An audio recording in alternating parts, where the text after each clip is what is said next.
We're going to continue actually from the last session, but first before doing that I want to make two quick clarifications.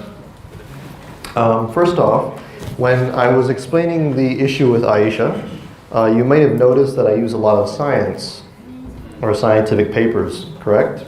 Now yesterday, you probably thought that I hated science because I was speaking about it in a very, I was saying that it changes, etc., and it can't be used as a proof for the Quran, okay? However, I want to clear up right now that I love science, okay, and I think it's very complementary in many respects. My biggest issue was simply using it as an interpretive tool for divine text. But when it comes to other things, for instance, like other issues related to the religion, like the age of Aisha or something, it can be used in full force as a helpful way of understanding history and understanding other things. So it is a good tool. So I'm not saying to stay away from science, but I am saying that let's not put it as a measuring stick of a divine text. That's all I'm trying to say. But for other things in our lives, we can use it. Okay, so that's one thing. Secondly, I wanted to bring another objection. When the atheist or other Islamophobes mention the Prophet ﷺ as being immoral for having married a young person back then, at the same time, what they're doing is they're condemning basically the entire world prior to the 19th century. Because prior to this, nobody complained about his marriage, and everyone was practicing early marriage. So if it's true, for instance, that, and it's not, that the Prophet ﷺ had done something wrong, astaghfirullah, then that means the entire world was practicing something inappropriate. Now, I find this to be kind of strange, because if pedophilia, you know the term pedophile, it's a mental disorder. It is a mental disorder. So these people are saying that the majority of the world population had a mental disorder. That doesn't make any sense. A mental disorder is a rare, non-normative condition of a person. That's why it's called a disorder. The majority of people who have, if everyone has it, then it doesn't make, I don't think it's possible. It's just not possible. So if they make this claim, in fact, they have to prove that the majority of the world prior also had this issue, which I think is ridiculous. Also, during the break, I remember one of the brothers in here had asked me for evidence for the, I said two things yesterday regarding HIV. I said one man was cured based on a bone marrow transplant, and I said the other one, they're using HIV cells to destroy cancer. Well, I found those reports, so I will show them to you today, so as proof that I wasn't like making things up, you know. So here's one. How modified HIV cells are being used to treat cancer. You can look that up online, okay? Very interesting.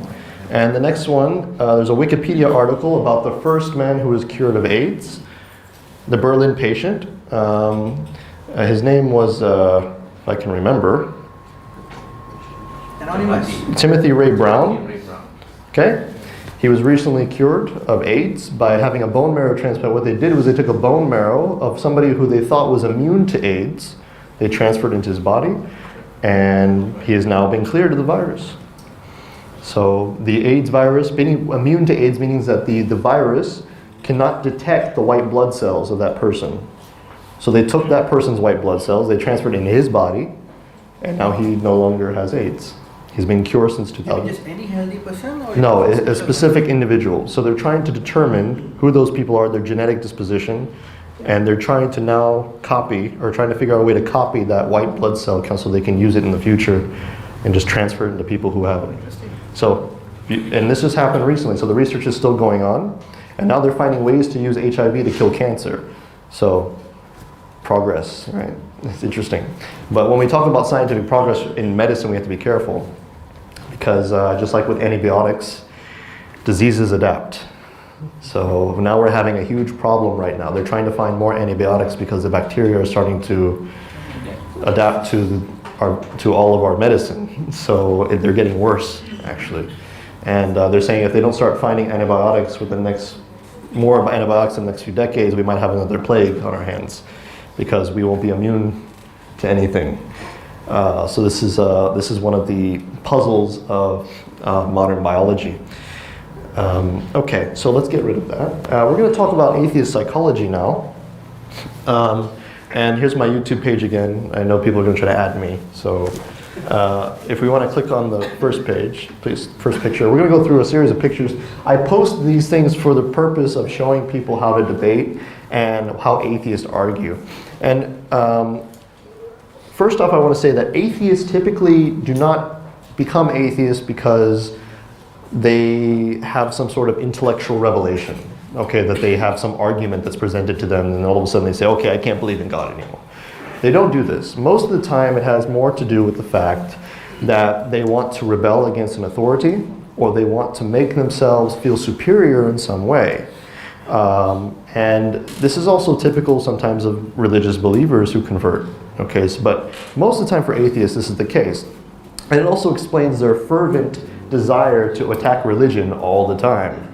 You know, somebody who does this has a past with religion in a very negative fashion, okay? Because I've also met some very intellectual atheists who have in fact become atheists because of intellectual reasons, and they don't attack religion at all. They just don't care. You know, they just live their life, and unless something does something to them personally, then they'll say something, but in general they don't really have a reason to do anything. And you usually meet those sort of atheists in philosophy departments where, you know, they're more intellectually driven, okay? But in the common world, most atheists are not like this. Most atheists are like other people, but they try to make themselves look superior by having rejected superstition for the sake of reality and science and all these other things, okay? Which is why they themselves follow these myths like scientism, things like this. Of course, they will never admit that these are myths or that they follow any sort of ideology, but they do. So this is one individual who exemplifies what I consider to be the contemporary atheist, the most popular form. And Gurdev Singh, okay? I believe he may have been a Sikh before this or otherwise. This is on the Warong Atheist Forum. By the way, I'm going to ask you about your homework in a minute, so I hope you all did it. What do you mean, what homework? You said it. Okay. So, this man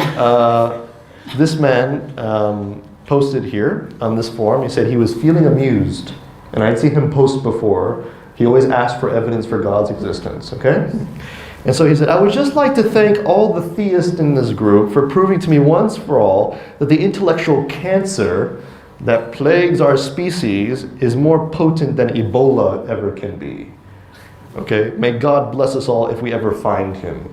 Cheers. He's being sarcastic. All right? So he's basically saying, thank you all for not proving God to me because you're all worse, your beliefs are worse than Ebola. You know, so he's being very hyperbolic, meaning that he's using a lot of exaggerated, insulting language. So then he meets me. Okay? Oh, yes, very nice. Thank you. So, okay. Exit. I can't. There's no touch screen. Okay, thank you. Feeling amused about asking for proof proves to me that you're not serious about this discussion. Also, calling theism an intellectual cancer already solidifies my intuition in this regard. Carry on amusing yourself. Okay. Now, what I'm trying to do here in the beginning is I'm trying to get him to actually debate with me. Okay, if you notice, I'm not doing this just to have fun. I want to see if he actually will have a discussion. So I'm poking him right now, okay? Can we go to the next picture? So he responds after I say that with this. So now you notice that my poke was effective. Okay, so he said, when something is based on little to no evidence, remember we've discussed these things before, so everything you're about to read is what I've just informed you about, and is fortified by delusional justifications or even bigger delusions, is an intellectual cancer. After all, what else can one call the fervent validation of fairy tales? Fairy tales. Number 2, there is no discussion. A discussion is a logical dialectical process which requires both parties to have at least some empirical evidence on their side. Empirical evidence. However, discussing creationism versus evolution is like discussing the validity of the Earth being flat versus the fact that it's spherical. And I have no interest in wasting my intellectual capacity debunking fairy tales, because I'm so intelligent. Cinderella and God both came from the same place, the human mind, so please get over yourself. Really, Cinderella. People like you make me more amused, so yes, thank you, sir, I will keep amusing myself. That's good. Okay. 4, instead of asking for proof about the heavens, why don't we just, I'm not going to say that, knuckle down and try to make heaven on earth instead. The world would be a better place. Heaven on earth. What belief? What he's trying to say. Let's make heaven on earth instead. What is he believing in? Humanism. And what else? Progressionism. Thank you. So we've already caught scientism before this and evidentialism. So we have 4 of the major beliefs already. Okay? And also anti-theism was the first one. So yeah, we have all 5 in one post. Lovely. So, I have a life, apparently. That's why he posts things like this. Thus, I will not respond to any of your further rants unless you can provide with me with even a shred of empirical evidence to support your whimsical blather. So he's trying to sound smart here. Reading this comment might lead you to presumption that I am just another arrogant atheist. Yes, indeed it does. So, well, I would say neither myself or any of the other atheists today who draw a hard line with religious nonsense, like I do, are arrogant. They always like to curse. This is one thing I don't like either. It's very hard to quote them. Because I can't say it. You know? So, because it's not arrogance if you can back it up. So he's saying, I'm not being arrogant because I oppose you. I'm not being arrogant. Of course not, but if you act arrogant, there's a difference between disagreeing and being arrogant. You know that. They don't seem to know the difference. And then his 7th point was good night. So I said, okay, my turn. So I had some fun with him after this, and my response is much longer. First, allow me to congratulate you on proving my point. Now let's get through your point, shall we? Now I quote him as saying, when something is based on little to no evidence, I said, no, you want. I said, cancer is an evil or destructive practice or phenomenon that's hard to contain or eradicate. When you decide to back this claim, you have my attention more sincerely. So what I'm asking him to do is to prove that it's an intellectual cancer. So I don't accept anything he says. I'm saying, no, you need to prove it. If you're going to ask me to prove for things, then you need to start proving things, okay? This is one of the strategies you need to do, especially when you hear a lot of these comments. You need to challenge them on their statements. We have a lot of theists today who will accept what an atheist says and then try to prove theism. They say, no, you're wrong, because here's what my religion says. First off, you shouldn't do that. Don't answer to the atheist arguments first. First, ask them if they're valid. Do you have a right to ask me that question? And most of the time, you'll get a certain type of response, which we will see here in a moment. Go down, please. 2. Okay, he says there is no discussion, and he's not going to waste his time on me unless I have some empirical evidence. And I said, you first say there is no discussion, thus proving my point earlier that you're not actually interested in discussion, thank you. And then I said, you go on to say that a discussion is a logical dialectical process which requires both parties to have at least some empirical evidence on their side. And then I say, this is something you need to validate. There are many philosophers and scientists that would disagree with your assessment of discussion and evidence as some form of universal necessity for all claims. So I'm challenging his view on evidentialism. Okay? So I'm saying, you need to prove this first. Don't tell me to give you evidence unless you tell me why. All right. Go down. And then we're going to the next picture, actually. Oh, wait, no, stop. I can't, okay. Just to make a quick point, your very claim that the discussion requires empirical evidence cannot be empirically verified. That is an epistemological claim. Sorry for the large term. Epistemological in philosophy means theory of knowledge. It means that this is his theory of knowledge, okay? That has no empirical backing, so please go back to the drawing board before you dictate what a discussion is. Next. Okay, thank you. Next. Yeah. Okay. Up. I also love how you claim that Cinderella and God are in the same category. This is what we call a category error. I discussed this with you earlier, right?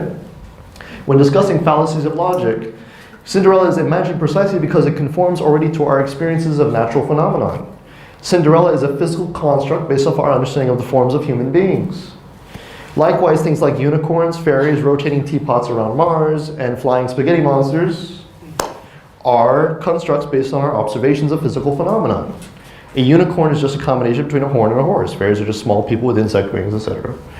The concept of God is claimed to go beyond physical observation and full comprehension. Therefore, your analogy fails. Try again.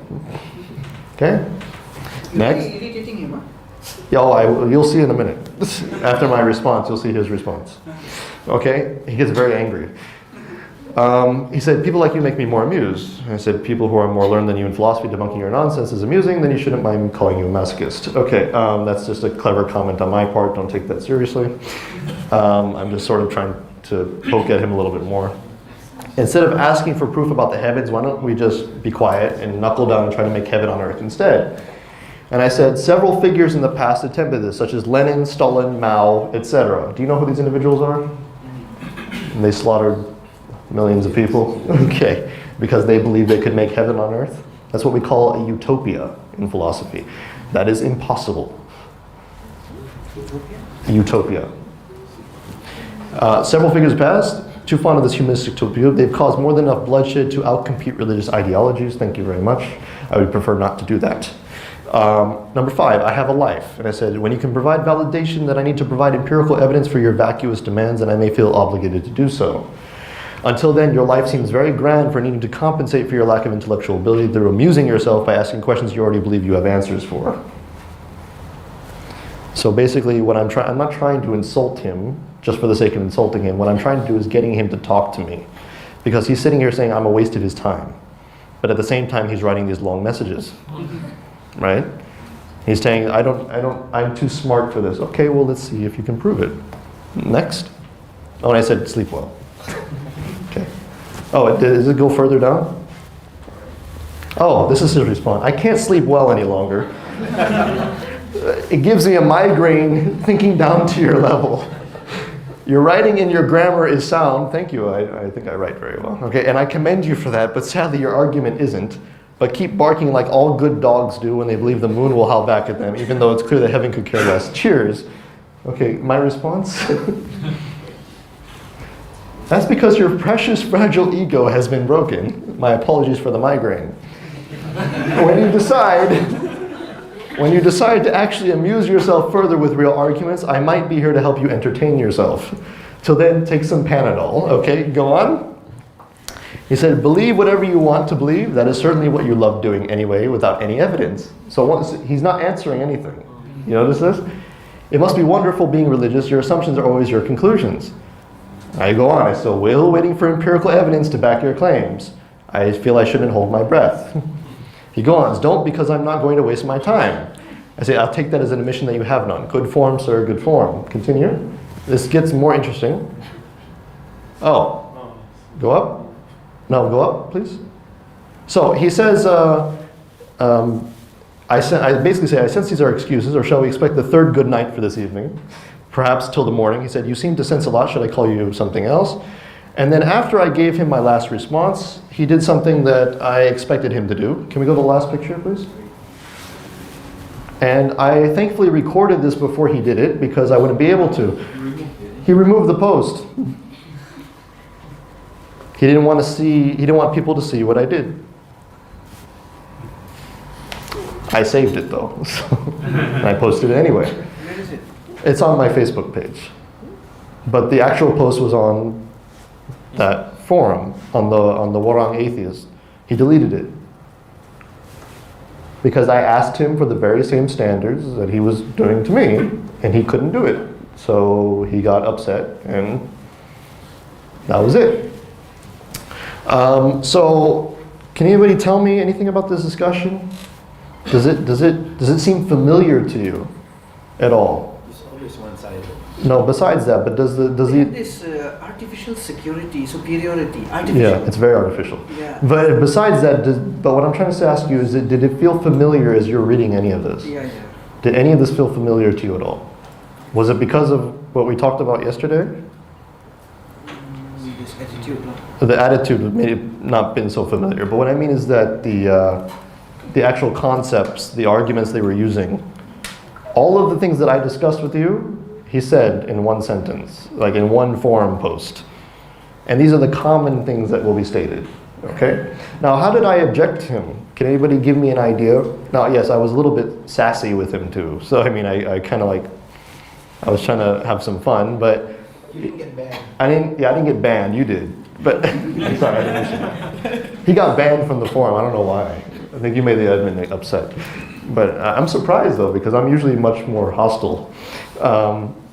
If you go on Warring Atheists, you can see me debate more like this, and it's entertaining sometimes. There's another discussion I have, part 2, that I like to look at. Did you notice anything else, like how I responded? What was the first thing that I do? Did I try to give him empirical evidence? Why? Why didn't I do that? Most of the time, when you see messages like this, the first thing most Muslims will do, they go to the Quran, or they go to their scholars or whatever, and they try to provide some sort of answer from there, right? And they say, look what the Quran says, look what this says, right? I say, no. I think what you're asking me for is nonsense.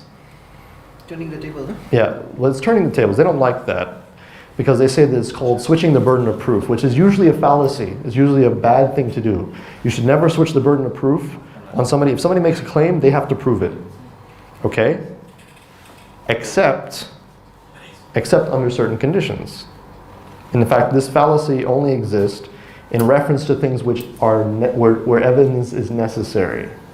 So when an atheist, though, when they say it, they always mean that everything requires evidence, right? Evidentialism, correct? So that means that their own claims also require evidence, except they don't realize that. They think that they're immune. They think that they can ask for evidence, but when they ask for evidence, they don't think that we have to ask, we can't ask why. Why is it that you think I'm irrational? You say that I'm irrational. You say theism is irrational. That's a claim. Where's your evidence? You say that I need evidence to prove God's existence. That's a claim. And you say that all claims require evidence, so where's your evidence? And they hate it when you do this, actually. Because they think that this problem is only for us. It's not for them. But in philosophy, every claim or every accusation is fair game. Everything. We're not prejudiced in that regard. We don't say, okay, you're immune from this. So that's a fallacy. We call that a double standard. And atheists like to perform these double standards all the time. So what I was doing with this individual was I was trying to get him to at least give me something to respond to. I was hoping that he would try to offer some justification. But like most of the atheists that I discuss with, he did what they usually do. He insulted me, okay? He said that he didn't have time, though it was apparent that spending 2 hours discussing with me was, he couldn't sleep, so. And he continued to evade the objections. He continued to evade my questions. He did not want to answer me because he can't. And I'm going to tell you right now, one of the biggest flaws of atheists today, one of their biggest flaws is that they are not philosophically informed. They do not understand what they're saying or what they're asking for. But if you understand what they're saying, what they're asking for, it's very easy to debate with them. Very easy to debate with them. Is this? Oh, yes. Here we go. This is lovely. I'm not going to say this man's name because it sounds very bad in English. Okay? But yes. Let's not. I apologize once again to the ladies in the back. This is not me. This is the vulgarity of the people that I'm arguing with. So once again, you see the fighters for women's rights right here. And talking in a very horrible manner. Or having names that are very derogatory to women. So I always like the hypocrisy of these individuals. So you know what he's arguing about, correct? You can read that. Okay, it was just about what we talked about recently. Okay, so we're going to go through this. So this is his main claim. So let's go to my response. Okay, so I gave him my article to read, and he said, The only thing I fail to notice is the condition of the lifestyle at the time. If the studies were true that most mothers died while giving birth to their child, then the reason Muhammad married Aisha was to prevent this from happening and for Aisha to give him more offspring. The action may be justifiable if you're a poor, desperate peasant, but Muhammad wasn't a mere peasant. He was in fact a prophet from God. Muhammad had more than 5 wives, more than enough healthy wombs to increase his descendants. He wasn't in any sort of desperation. He did not marry Aisha to bear children. Aisha doesn't have children at all. He didn't have children at all. If Allah was a moral being, he should have warned Muhammad that his action having sex with a 9-year-old girl was morally wrong or unfit as a prophet. So he gives an argument in response to my article. And that argument is basically this, okay? He's saying that I was claiming that the reason people got married back then, okay, early, was to have children because they knew they were going to die. Is that correct? Was that what I said? I didn't say that, did I? So this is what we call a straw man fallacy. Straw man, when you build, oh my God, when you build, we call this a straw man fallacy. This is the most common fallacy in logic. And what it means is called an informal fallacy of logic. This is what you do. This is why we call it a straw man. Okay, what is a straw man in real life? It's a man made of straw, right? Okay, so you build a man made of straw, and you usually did this in farms, and the birds would think it's a person, and it's a scarecrow, okay? So what the person does is they build a straw man, metaphorically speaking, and they burn it down, and they go, look, I won. I killed you. I killed somebody, see? So what they're doing with your argument is they're building, instead of taking the real argument, they're building a straw version of it, and they burn it down and they claim they win. See, like, oh, right? So what he's doing to my argument is he's misrepresenting me. He's saying what I did not say, and then he's attacking it and saying you're wrong. Okay, this is... What's the analogy called again? A straw man fallacy. So this is what a straw man is. You may hear this sometimes in discussions. It means you are misrepresenting my argument and attacking the wrong thing. Okay? Misrepresenting me. And you're attacking the wrong thing. Alright? So this is not even my argument. Okay, so how should I respond to this? Okay, if we go down a little bit more. I don't think there's one. Oh, I want to see what he says. Okay. Oh, sorry, go back. You want to go back? Yeah. No, I just want to read one more thing. Okay, he said, he said, the action may be justifiable if you're a poor, desperate peasant. Did I say anything about people being poor, desperate peasants? I said everyone back then had the same, standard. Okay, and I used scientific evidence to show, biologically speaking, this was normal. Okay, not the fact that it was you're either a peasant or you're a rich person, then you can do it. It doesn't make any sense. Okay. And then he said Muhammad wasn't a mere peasant. He was in fact a prophet from God. That doesn't mean anything. That's what we call a red herring. A red herring. A red herring was something they used during hunting, okay, to deflect attention. It means deflecting attention. It means that you're trying to move away from the objection. You want people to be distracted by something else. So he's trying to distract away from the red herring fallacy is when you distract away from the main point. You're trying to distract. So you mention something that has nothing to do with that to move away from the conversation. Okay? This is how people evade getting into more arguments about a certain point if they can't answer. Okay. So he mentions Muhammad had more than 5 wives, so therefore he didn't need to marry Aisha because he had enough women to have babies with. But once again, was my argument about marrying Aisha for the sake of having children? No. So this argument is completely irrelevant to anything that I'm saying. Let me go to the next one. Okay, so, and then I mentioned that. I said, if that's the comment, I don't see how it refutes anything that I just said. Okay? The study shows conclusively that maturation, both biologically and socially, concur within set circumstances that are flexible depending on those circumstances. You are arguing over Muhammad ﷺ's intentions. I'm arguing that his intention was to marry mature women, and back then people matured faster, as the study indicates, including Aisha's own testimony to this fact. So I'm refuting him by simply saying that what you're saying is not what I'm saying. Okay, that's it. Your argument is invalid. Okay, that's all I'm trying to say. If you wish to take the hadith as evidence that he married her at 9, then you should also take the hadith as evidence that she was mature. You can't just say this hadith says this, so is something wrong with him, and at the same time say Aisha was mature when she said herself, I'm mature. So either which one do you want? You can't reject one and accept the other. And further, if he really wanted to have sex with her as a child, he wouldn't have waited till she was 9, because when did he actually contract the marriage? 6. So why was he waiting for 3 years? If he really wanted to do something wrong. Doesn't make any sense. If he's a prophet, he can get away with anything, right? He can do anything he wants. He can just claim if there was something wrong, if he was making it up, if he was using his status in a bad way, which is one of the arguments that Islamophobes will use as well, then why did he wait 3 years? If he was attracted to her when she was young. Does a pedophile in our current society wait 3 years before? No, they don't. They take any opportunity that they can get, right? So this doesn't make any sense. And then I said, in any regard, the studies in her testament go against your moral indignation, because you are not including factors outside of your contemporary understanding of human development. Okay? Muhammad ﷺ was just doing what everyone else knew was the norm then and now, marrying mature women. The fact that they matured faster back then is not the fault of his own or any invalidation of the moral codes prescribed by Allah. Okay? Because Allah says, marry mature women. That's it. He doesn't say at 9 or 10 or 11, just when they're mature.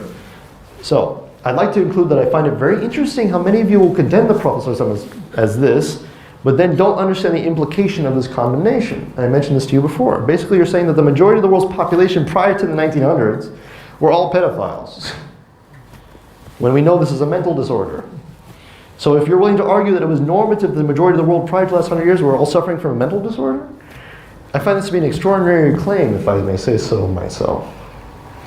Okay, then he goes on. He just continues to repeat the same thing that I just refuted. So if you haven't noticed yet, he does not read anything that I post. Okay? He is not reading anything that I'm actually saying. What he is reading is what he wants to read, just like in the same way that they read the Quran and they read the Hadith. He is selectively taking parts of what I say and arguing against those. When you debate with atheists, this will always happen. And it's very frustrating, because you're trying to argue and they won't listen to what you have to say. They just keep saying the same thing over and over again. And the strategy here is that you need to keep repeating yourself. Many Muslims, or many Christians and Jews even in general, I've seen a lot of religious debates in my life, what they will do is that they will accept this, actually. They will just continue arguing based on the atheist comments instead of their own. They won't stick to their ground. They say, okay, the atheist is saying something else, so now I have to respond to that. Oh, now he's saying this, so I have to respond to that. Now he's saying this, I have to respond to that. And they keep going and going until they don't even remember the first thing they said. And the atheist is like, see, you're stupid. You know, I proved you wrong because you can't answer all of this, you know. And this is a very evasive strategy they'd like to do. Many of them resort to this in order to win a discussion. And what I want you to know is that if they do this to you, ignore it, 1. And 2, continue to repeat yourself until they address the objections. You need to learn how to control the conversation. Don't let the atheist control it for you. Because most of what they have to say is all speech. That's it. It's no substance. It's mostly speech. It's mostly the way they say it. That's how they win the discussion. We call this sophistry. Sophistry. And the word sophistry comes from the word sophist, or sophist, if you would, however you wanted to pronounce that. Tomato, tomato. Okay? So the sophists were people during the Greek era, okay, the ancient Greek, that they used to be like tutors, and they would teach people how to speak in a very eloquent way. So they were like poets, okay? And they never used to say anything factual. But they used to be hired by politicians to learn how to speak, to convince people by tricking them with their words. So when we say something is sophistry, what we're saying is that you have a lot of nice words, but there's nothing there. Okay? It's all style, but no substance. Obamology. Basically. But I love George Bush because he wasn't a sophist. He was too stupid to be a sophist. So he said exactly what came to his mind. You know, George Bush Jr. They hate us because of our freedoms. You know, and he would say the most ridiculous things, right? Obama is very good at it. Obama's a very good sophist. He's very good. If you ever watch his speeches, he's extremely eloquent, and he doesn't say anything directly.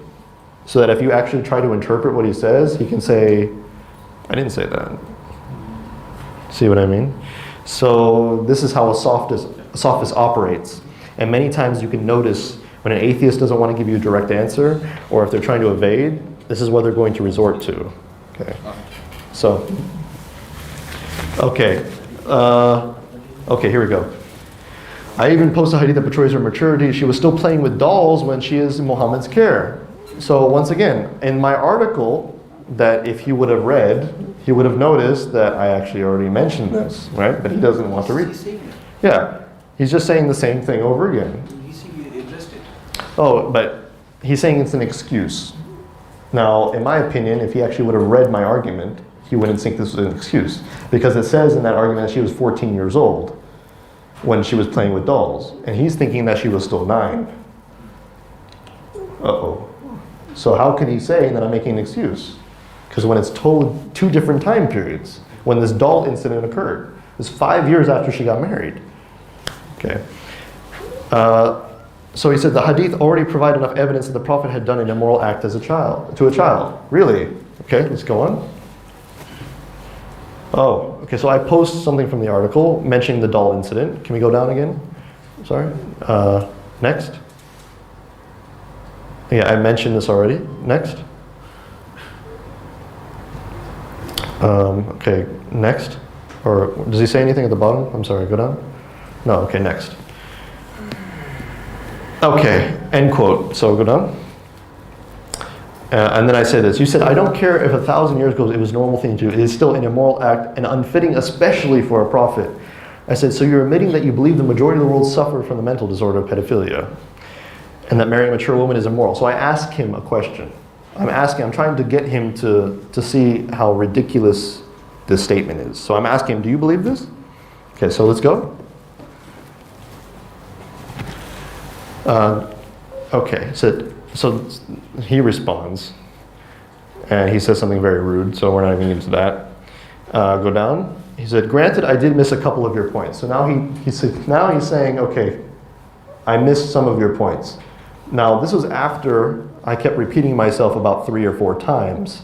Okay, so now he's saying, oh, okay, I missed your points. So now you see, I'm controlling the conversation, I'm bringing him back.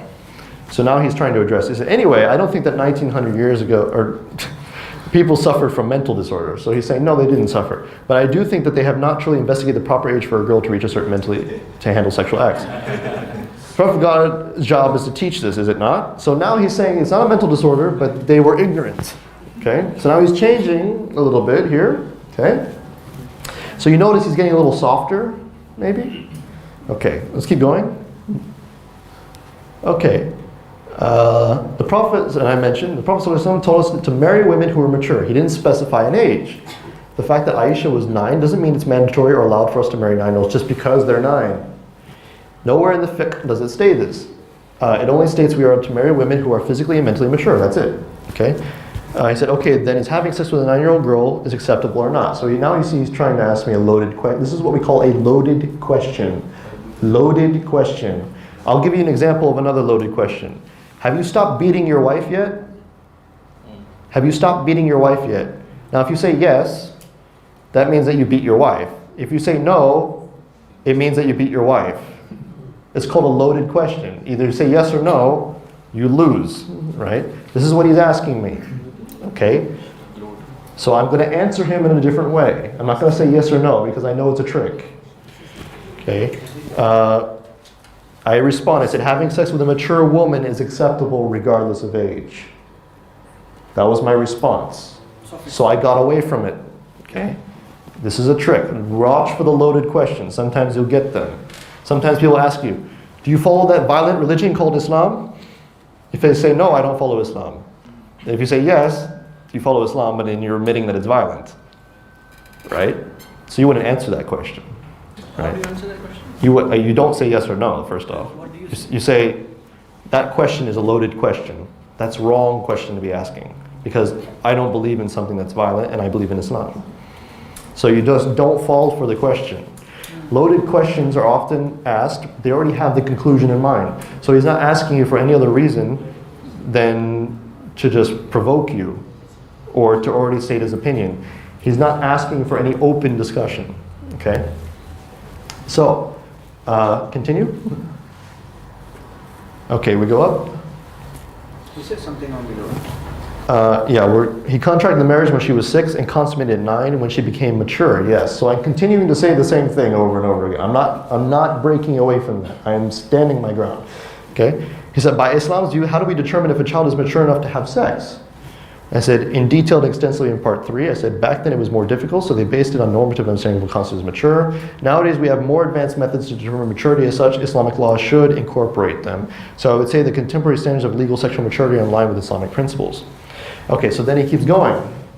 Okay, then it's okay for someone age 43 to marry an 8-year-old child if that child is mature enough to learn and cook and clean. See, he's still trying to push it. So let's see how I respond. Let's not be trivial. Okay? Back then, those societies had few options, like little to no education, things I've already explained to you. Today, the world is much different. It would be unjust to marry a young girl at such an age, even if she had miraculously reached physical maturity, which is unlikely, because her mental state would not be prepared enough for a marriage in this contemporary environment. Go down. I would even go as far as to say that it's haram by all accounts. Okay? Then another atheist comes in. This is actually a murtad who's hiding their face. This is not their name, right? But they've told me on that forum that they are an apostate. Okay? Are there any references to indicate that Aisha was experiencing physical changes in her body as a result of puberty, such as menstruation and stuff? I mean, surely that should be part of what is normative or saying for a female to be considered physically mature, correct? So notice now that the atheists are starting to actually kind of try to talk to me, okay? Because they notice that I'm not going to follow their style of talking, and I'm not going to fall for their tricks. All right, so I'm now standing my ground, I'm making my argument very clear, and I'm forcing them to answer to me. Okay, so now I'm controlling the situation. So now I can actually say what I want to say. Aisha herself states the following prior to her consummation, and I showed you this hadith already. I have seen my parents following Islam since I attained the age of puberty. On a day passed with the Prophet ﷺ visit us both in the mornings and evenings. Okay? That's Sahih. Let's go next. Okay. Now this one is very stubborn. Okay, so we assume that she was menstruating at 9 because she claimed she attained puberty at that age. Great. So she's being sarcastic. Right. I go, what else do you want? You believe the hadith that states she was consummated with the age of 9, but not the hadith where she says she has reached puberty? Continue. I want to see evidence that she was experiencing puberty. I want to see evidence that she was experiencing puberty, even though she says, I've reached puberty. Okay, this is ridiculous, right? Okay, right, I gave up on her, by the way. I just gave up on her. Another point, when they get like this, after you've been very clear, and their questions start to become ridiculous, ignore them. It's not worth your time. I'm just being honest. Keep focusing on the people who actually want to talk to you. Okay? Okay, then finally, I don't know Asadullah. If we can give a pass to Muhammad for his act, many Muslims who seek to follow his path may well up commit horrible inhuman behavior. But still, I give you this. You made me doubt on what I believed about Muhammad being pedophile. The chance of me being wrong about him have increased by 30%. Alhamdulillah. He didn't become a Muslim, but he doesn't say this anymore. Okay? That was a long and very tiring conversation. And he was the only one that I got. But, yes ma'am. Go ahead. The hadith, the Aisha trained dog when she was 14 years old. How the story make that we believe at 9 years old she already matured, because playing with dog is some sort of science that you still have to keep in your... Not necessarily. And the reason why they make this assumption is because doll playing in this day and age is usually associated with that. But let me tell you something else. In the historical records, dolls were one of the only possessions that most women owned. Okay? Before they got married. Meaning that they would take their childhood objects with them into the marriage home to give to their children later. Alright? That's why the hadith also says that when the Prophet ﷺ removed the veil from the closet, he saw her dolls. Because they were being stored. So maybe she was looking at them or playing with them because of what, nostalgia? Maybe, meaning that she was thinking about when she was younger. Okay? She has no children. You know, Jibril still hugs his teddy bear until today. Right? Really? Very nice. But let's think, but is this really... I won't, no, don't worry about it. So I will not, but is this really a controversy though? If somebody was playing with dolls? Let me ask you a question. Who here, at least even when they were after 20 years old, 30 years old, got on a swing? Anybody here like to go on a swing sometime? You laugh, right? Look, I'll be honest with you. If I feel a little bit kiddish sometimes, I like to go on a swing when nobody's looking. I'm just being honest. Why not? See, those days you played doll. Today you play PS2. Yeah, play PS2. Yeah, we have different toys. I play PS4. It's like I got a better one than you. So, right? Or who here has some of their childhood things? Sometimes they take them out. Legos. Sometimes Legos. If I'm bored of them and I see Legos on the floor, I'm playing with them. Okay, right? Sudoku is not really a childhood thing, but I play it too. Okay, right? So the action of play never leaves us. And if we have an object, and sometimes we act childish to some degree. One example is we still watch cartoons today. Yeah, I watch cartoons. I'm sorry, I gotta be honest. Even my mother, she will just fix and watch. Yeah, and it's not for any reason. It's not because she's immature.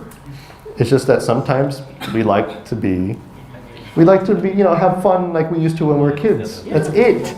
That's it. So that argument is actually so superficial. It's such a superficial thing. Oh, she's playing with dolls, so she must be a little girl. I mean, come on. I want to ask you, how long did you spend your time communicate with this person? Until a level you feel okay, ammunition? Okay, I only continue when I think there's progress. So, for instance, with this guy, I noticed that he was starting to soften up. He was very hostile to me at first. But then he started to kind of like ask normal questions like you would like if you're trying to be nice to somebody in a conversation.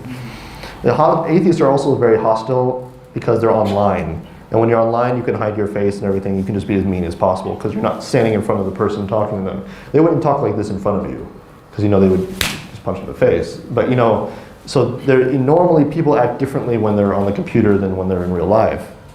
So when I started to break him down a little bit and he started to see that I wasn't going to follow his line of thinking and that I was very sincere and that I was being calm, he started to give me a little bit of room. So he started to be sympathetic. Okay, and then he started to listen to what I had to say, and then eventually he opened his mind. Now there were some who were very stubborn. They won't, like that one lady. I want direct. I want to be there, and I want to see. I want to see her bleeding. Then I'll believe it. Like okay, I get my time machine. Go back. Okay. You know what I mean? Like these people are so unreasonable, and when you see people talk like that, then you just ignore them. Because you know for a fact that they have no intention of discussing with you. The only reason they want to do is they just want to destroy what you have to say, that's it. So, but I also want you to look at something else. There's a difference in the way that I talked here and in the previous conversation. Did you notice that? Yeah. How did I talk in this one? He was plain. Huh? Quite plain conversation. I was very straightforward and I was more or less like, I was kind of calm. No jargon. Was it because I was in a good mood or something? No, it was actually a style of my conversation. I change my style depending on the person. Okay, and the Quran actually does this as well, by the way, in many instances. The Quran tells us that when an ignorant person speaks harshly to us, we should say words of peace, right? But at the same time, there are other passages that speak specifically to the Prophet ﷺ. He says, be harsh with the kuffar and the hypocrites, the munafiqeen, right? Be harsh with them in speech. So there are different levels of people and different times in which you employ different forms of conversation. Now, why was I nice to him? because I noticed as the conversation went on, because I was actually discussing with more than one person, there was like 4. I just didn't show you. There was a lot of them, and they had a lot of vulgar comments. So as the conversation went on, I noticed that he was being a little softer. So I continued to be calm with him because I knew it's like fishing. You know, I got a bite. So it's like, okay, keep pulling, keep pulling, keep pulling, okay? With the other one, I knew that he didn't want to have conversation at all, the first one. So I used him as an example. So I destroyed him for the sake of others to see, so they would not follow his lead. So for him, I was harsh, very harsh, because I wanted to show people that you do not do this and get away with it, okay? But with the other one, I noticed that there was an inkling, there was a possibility that he might listen to me. So I continued to be peaceful with him. Okay, this is what we have to do. We can't be harsh with everyone, and we can't be nice to everyone. If I was nice to the first one, he would walk all over me. Okay? But I was harsh with him because I knew I wasn't going to get the results I wanted. So I used him instead to help others. What do you mean by being harsh? I mean, because you were not being disrespectful in some topic. Well, I was being very sarcastic in many instances, and I was kind of poking at him, and I was undermining his intellectual. I was going after him a lot. So I was making him feel uncomfortable and insecure. You know, and this is one way of being harsh with somebody. He had a big ego, so I made sure to destroy that. And the reason I did it was for no other reason than to show him as an example to other people that you don't debate like this. Okay, don't come into a discussion with this sort of attitude because you're going to lose. Okay, and with the other one, instead of trying to hurt his ego, I tried to build him up. I respected him as a fellow person, and I said, look, here's the evidence, think about it. And I gave him questions. I said, think about this. Are you trying to say that everyone had a mental disorder back then? He was like, no, that's not what I'm trying to say. See, I wasn't saying, you're saying that you had a mental disorder. I wasn't saying that. I was trying to ask him to get him to answer for me. So you see, I was being much more gentle in that respect. If I wanted to be mean, then I would have been like, you're an idiot because this is what you think. Okay? But I knew that if I did that with this person, he would become harsh again, and he wouldn't listen to anything I have to say. Right? But even the Quran itself, you notice how I was being repetitive? This is also how the Quran acts against the Quraysh in many instances. Right? Ar-Rahman. Surah Ar-Rahman. Right? How many? 31. Yes. Which of the blessings of the Lord do you deny? Continues this statement over and over and over and over again. And even the surah is Ar-Rahman. The first ayah is what? Ar-Rahman, right? The beyond merciful, right? He's speaking directly to who? He's saying, I'm being merciful to you. I'm repeating myself over and over and over again so that you understand. And instead of first saying that I created you, what does he say? The one who created, the one who taught the Quran. I'm being merciful to you by giving you this Quran. I'm telling you one more time, not one more, but continuously, I'm teaching you this. It is a mercy from me, and I am your teacher. And then he says what? I created you, right? Brought you into existence. But he mentions first the Quran. So what he's trying to say is that, listen to what I have to say. This is my mercy to you. Listen to me. I repeat myself over and over again. Okay, so that is a strategy, and I get that opinion from Nouman Ali Khan, by the way. I'm not just making that up. Okay, so There's a video on it. yeah, so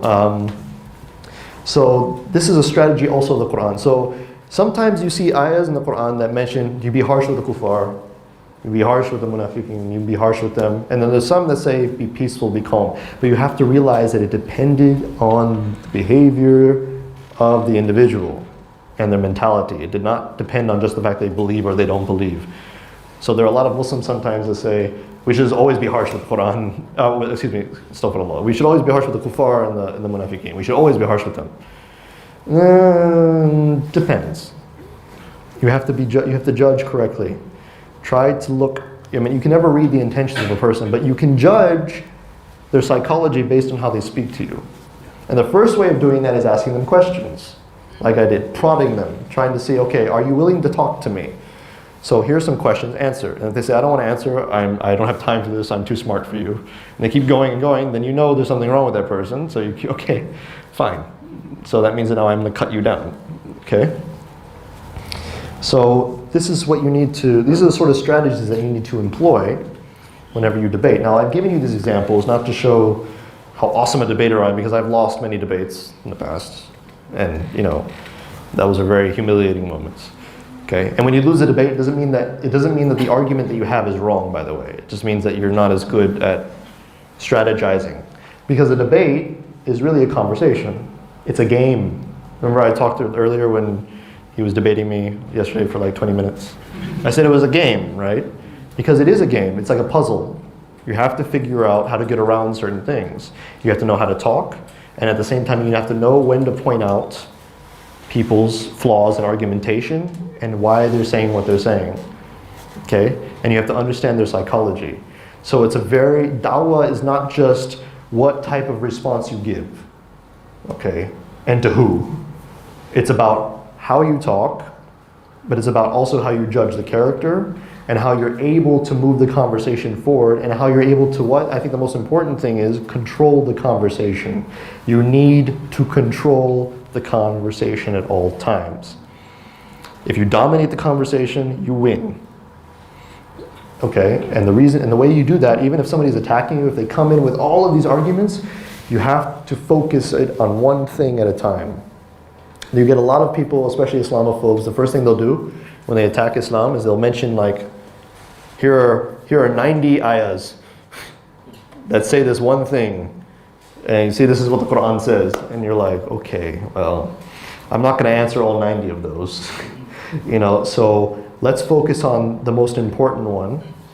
So let's ask them, okay, which ayah do you think is the most significant in this list? Or give me 10. They say, okay, here's 10. So we've dropped it down to 10 now. Great, okay. So you're willing to work with me.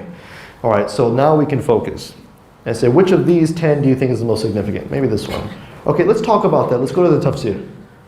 Okay, since you agree with me that we're going to talk about this one ayah, let's go to the tafsir, let's go to the hadith, let's mention this. Let's talk about this and explain it, see? But if you go into the conversation and go, okay, I'm going to explain all 90. Okay.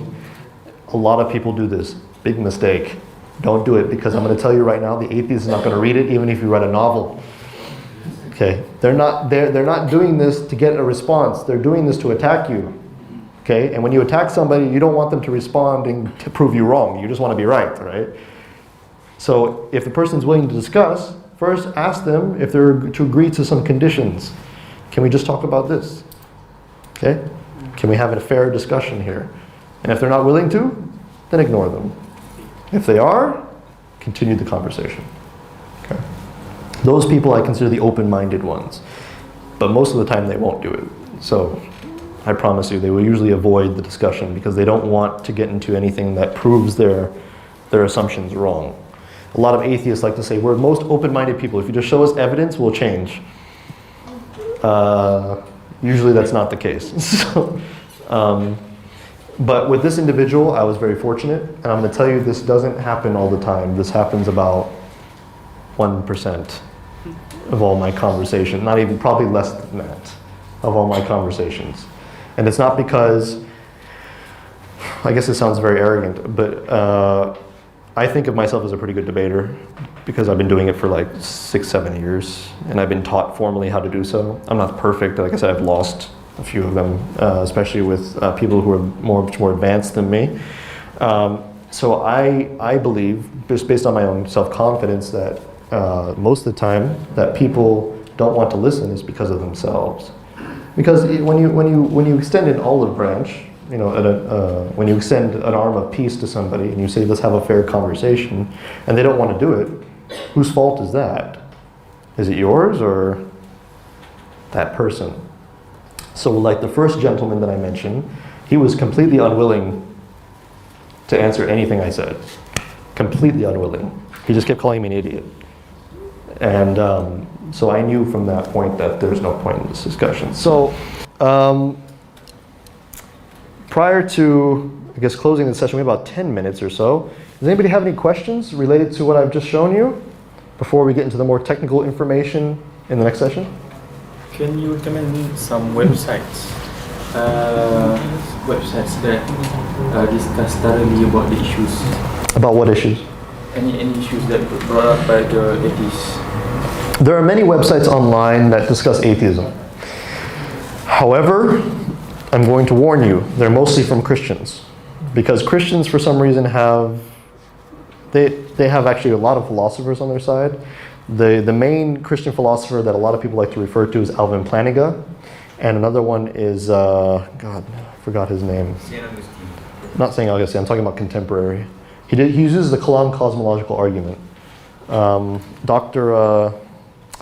If it comes to my mind again, I'll tell you. But there are two specific philosophers they use, and mostly Christians like to debate with atheists. So when you see religious people debating with atheists, usually it's going to be Christians doing it.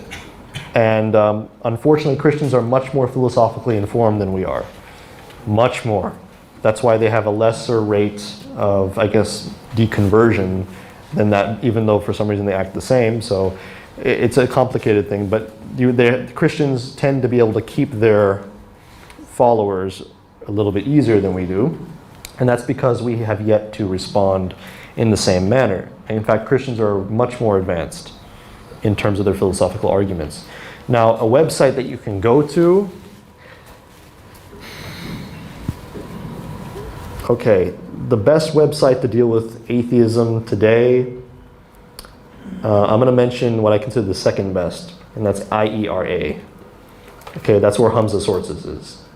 Okay, yeah, Islamic Education Research Academy. Okay, Hamza Sources is from there. I'm going to say this before I say anything else. I love Brother Hamza. He's a good da'i. Okay, he's done a lot of good work, and he makes a lot of good arguments, but me and him disagree on certain things. Okay, for instance, what I'm showing you here, he does not teach. He has not taught. Okay, what I'm teaching you here in detail, basically in regards to the fallacies and things like this, regards to their main beliefs, we differ on that. Okay, we differ in terms of, even he'll argue from the fitrah, for the existence of God, but our arguments are very different. The way that we approach it is different. So we have the same sort of arguments, but we disagree about how to present them and what the argument is actually about and and the validity of it. Okay, so obviously he doesn't agree with me, I don't agree with him. So if you go to his website and you see his arguments, you'll notice there'll be different things, which alhamdulillah is there, so it's for you to decide what you think is more valid. Okay, so I'm not going to say that he's bad or he's wrong. Okay, if you think that his arguments are more rational, feel free to use them. Right? He's also more popular, so he has a larger following. So a lot more people are using his arguments anyway. I'm just entering the scene, so I'm hoping that mine will catch on and that they'll be used as well. But we'll see. It's up to Allah subhanahu wa ta'ala, right? So the first one would be mine, but. No, I'm serious. And the reason I say this is, like I said, it's not because of arrogance, but because I've actually focused on this very subject alone for most of my academic career. I have engaged with more atheists. I have engaged with a lot of philosophers who are against atheists. I have engaged with all the main da'is against atheism. And I will tell you this right now just from my own personal opinion, because you're asking my personal opinion. The subject, I know more about the subject. And I have actually, and the reason that I disagree with some of the other da'is on the subject is because I have taken their arguments, and as the annoying philosopher that I can be, I've critiqued them inside and out. And I have found some flaws of my own that's the reason I don't use those arguments. And I have seen people using those arguments sometimes, and they lose debates very badly.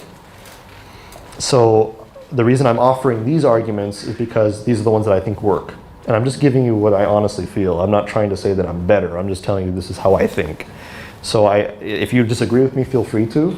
If you think Hamza Source's views are better, then please choose them as long as they're effective and that you honestly believe them to be the best method of approach.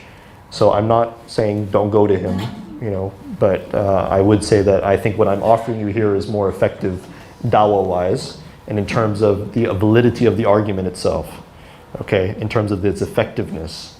I think that a lot of da'is and a lot of Muslim thinkers in general don't really understand the subject of atheism still, even though they debate with them always.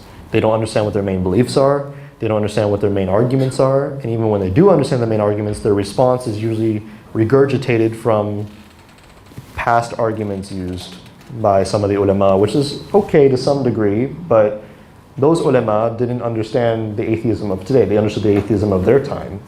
So their arguments are not exactly appropriate. Okay? So you'll see a lot of Muslim intellectuals use the cosmological argument, for instance, which is the universe had a beginning, so therefore it must have been a creator. You know, this is a very simplistic view of the argument. I'm not going to give you the exact. There's many versions of it, by the way. There's a Kalam cosmological argument, and there's other ones as well. And then there's also the design argument. I mentioned the design. That's a very common one, right? The world looks designed. It's very complex. It's more complex than what we can make, so therefore it must be a designer. Okay, these arguments are effective among the people who already believe. But among atheists today who are asking for scientific evidence, it doesn't work, because these aren't scientific arguments. These are philosophical arguments, correct? And an atheist does not accept philosophical arguments. So the only way to force them to accept philosophical arguments is that you make them realize that their views on science are also philosophical. That's the approach that I'm taking. I'm trying to undermine the atheist.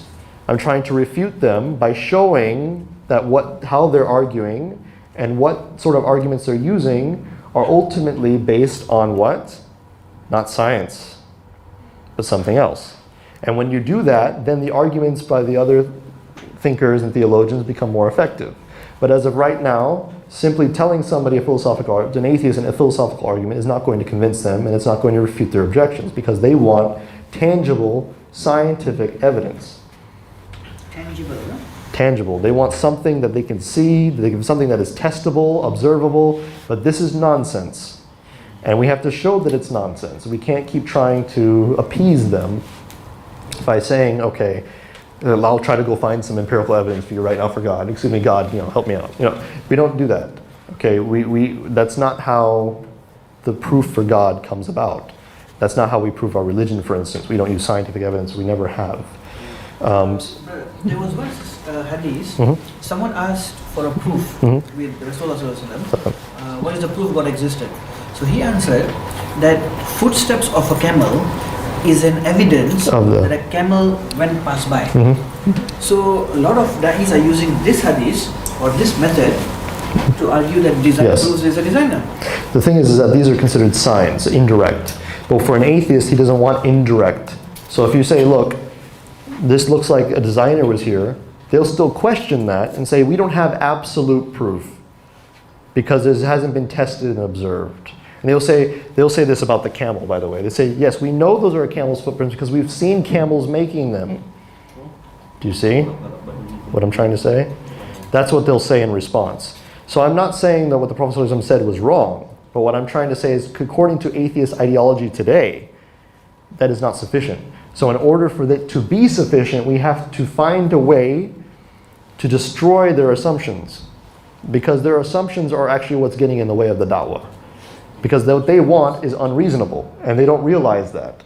So we have to prove to them that they're being unreasonable first before we can give them any evidence for arguments. That's why the main argument that I gave you yesterday regarding how the natural world can't give us this idea of God, it was for the whole sake of destroying their whole philosophy. So I attacked it, I completely destroyed it, so that the only option they have is to look in the other direction. Okay? Because if somebody's argument is flawed, it doesn't mean that they're necessarily wrong about what they believe, but it shows that they have no real good reason for believing it or for rejecting something. And that opens the doors after that. So many atheists are convinced of themselves that religion and belief in God is irrational because there's no evidence for it. And they believe that the only evidence there is scientific. So you need to undermine that first before you can actually have a discussion. And that's the problem. And I find that that many da'is are not doing that anymore. They're not actually doing that. They're trying to approach the subject assuming that the atheists will accept their arguments without the scientific evidence, and they're also assuming that sometimes that the atheists are correct about scientific evidence, which is wrong, which is why you also have people trying to use the Quran as a way of proving God's existence or Islam through scientific miracles. So they're accepting the atheist standard. So the atheists have already won. And that's why they continue to win and get more converts to their side, because we're not actually addressing what they're saying or what they really think. We need to look into their thought process, like I've mentioned here, and we need to try to find a way to undermine it and see the fallacies or the instability of their arguments and their beliefs, just like they're doing to us, apparently, right?